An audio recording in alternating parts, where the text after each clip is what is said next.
গানে কবিতায় সব উপলব্ধি করে বঙ্গবন্ধু এসেছেন। বঙ্গবন্ধুর যে চিন্তা মিলে গেছে, বাংলার পরে এসেছে বাঙালি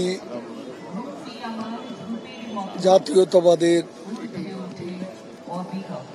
অবিসংবাদিত কবি,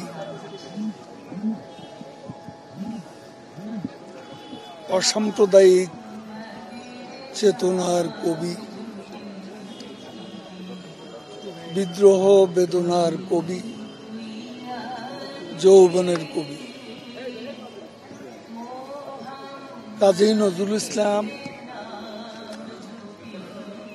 আমাদের জাতীয় কবি।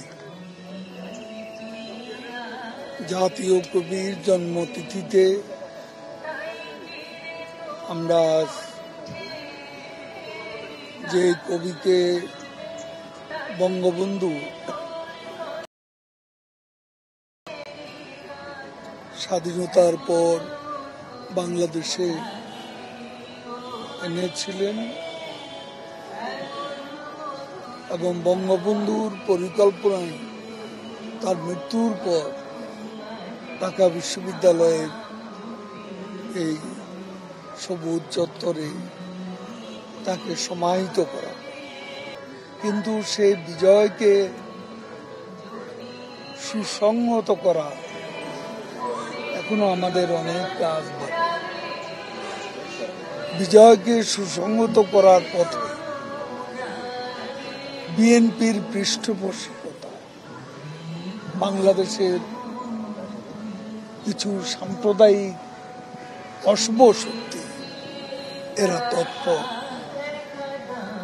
আমরা আজকের এই দিনে আমাদের অঙ্গীকার বঙ্গবন্ধু কন্যা শেখ হাসিনার নেতৃত্বে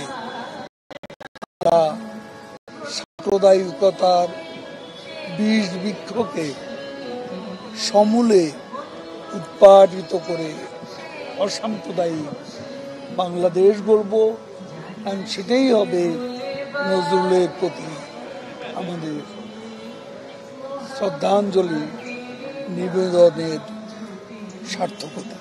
যে দুর্বৃত্ত অগ্নিসন্ত্রাস,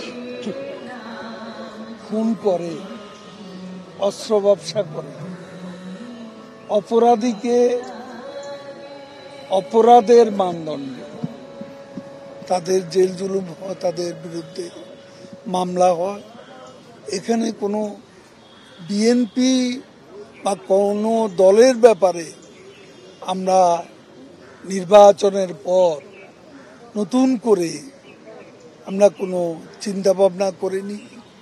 কাউকে নির্যাতন করব, জেলে পাঠাবো রাজনৈতিক দলের, কিন্তু রাজনৈতিক দলের কেউ যদি অপরাধ করে থাকে, এই যে 28শে অক্টোবরের যে মামলা, 28শে অক্টোবর তারা কি না করেছিল, প্রকাশ্যে দিবালোকে পুলিশকে পিটিয়ে হত্যা, প্রধান বিচারপতি বাড়িতে হামলা, পুলিশ হাসপাতালে হামলা, আনসারকে পিটিয়ে হত্যা, সাংবাদিকদের উপর নির্যাতন, এইসবের সাথে যারা জড়িত তারা রাজনৈতিক নেতা বা কর্মী নয়, এরা হচ্ছে দুর্বৃত্ত।